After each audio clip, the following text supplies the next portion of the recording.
Bonjour à vous, chers choisis de Jésus. Vous êtes-vous déjà demandé qu'est-ce que Dieu a besoin pour que son plan d'amour se réalise? Pour que la prière qu'il nous a enseignée à travers son Fils Jésus dans le Notre Père, lorsque nous lui disons que ta volonté soit faite, que ton règne vienne. Vous êtes-vous déjà demandé qu'est-ce que Dieu a besoin pour que ça se réalise?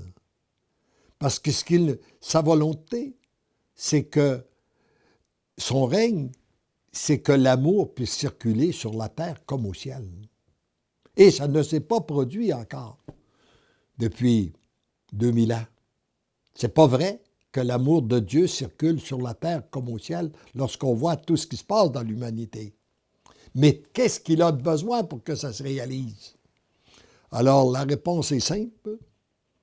J'ai besoin d'hommes et de femmes qui acceptent de se laisser former, transformer, pour devenir des êtres d'amour. Alors, voici le texte. Mon tout petit, ma joie sera complète lorsque l'amour régnera en plénitude sur la terre.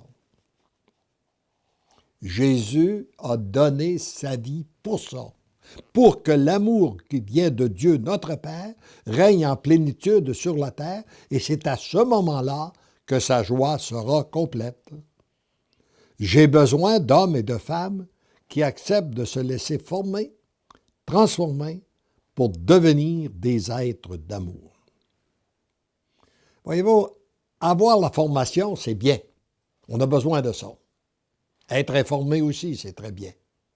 Mais ce qui est plus important, c'est de se laisser transformer. Et la transformation se fait uniquement dans la grande humilité.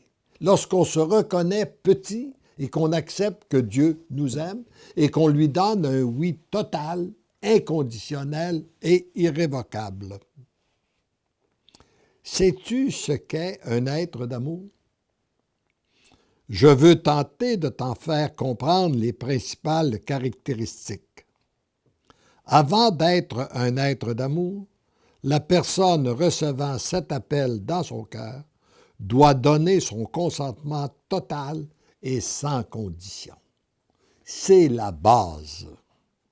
Elle doit continuellement redonner son oui aux différentes étapes de la transformation. L'image que j'ai au sujet du oui, c'est que nous avons une fois dans notre vie à se décider pour notre Dieu, à lui donner un grand oui total. Et après, nous avons à lui donner une multitude de petits oui à chaque jour, à chaque instant, aux événements qui se présentent à nous. Qu'ils soient des événements heureux ou malheureux, nous avons à lui redonner notre oui. La personne doit reconnaître son impuissance, sa petitesse, afin de permettre à l'amour de l'habiter en plénitude. Je comprends toujours que Dieu, les sages, les intelligents, les brillants, le Seigneur les laisse aller. Il vient au secours des petits, des faibles, des vulnérables. Alors c'est lorsqu'on reconnaît, et à l'intérieur de nous, il y a toujours un côté faible, un côté vulnérable. Je dirais qu'il y a un petit qui habite en nous, qui parfois sommeille, qui a été aussi souvent étouffé par le grand, celui qui voulait être le grand, le fort, le puissant. Il a étouffé le petit, c'est ce petit qui souffre. Et lorsqu'on lui donne la vie, qu'on lui permet de vivre, eh bien, c'est ce petit, qui est au niveau de notre cœur, qui nous permet d'entrer dans une nouvelle relation avec notre Dieu. La personne doit accepter de se laisser aimer par l'amour, c'est-à-dire par Dieu, qui est la source même de l'amour, sans l'avoir mérité, sans en être digne. Parce que jamais on ne peut être digne de cet amour, de cette miséricorde. Mais nous devons l'accueillir parce que Dieu, dans son plan d'amour, veut qu'il en soit ainsi. Et on dit, cette dernière phrase renferme tout l'Évangile et l'enseignement de l'Église. Pour entrer dans ce plan d'amour, on doit accepter la totalité de la parole de Dieu. Pas seulement une partie, pas ce qui fait notre affaire puis rejeter l'autre, non, la totalité et reconnaître que c'est lui qui a fondé son Église et que notre Église, elle est riche d'une tradition de 2000 ans et elle est accompagnée cette Église nous donne un enseignement d'une très grande richesse pour guider nos vies. Accepter de se laisser aimer par l'amour, c'est accepter que Dieu est amour. C'est accepter sa miséricorde. C'est accepter Jésus comme notre Sauveur.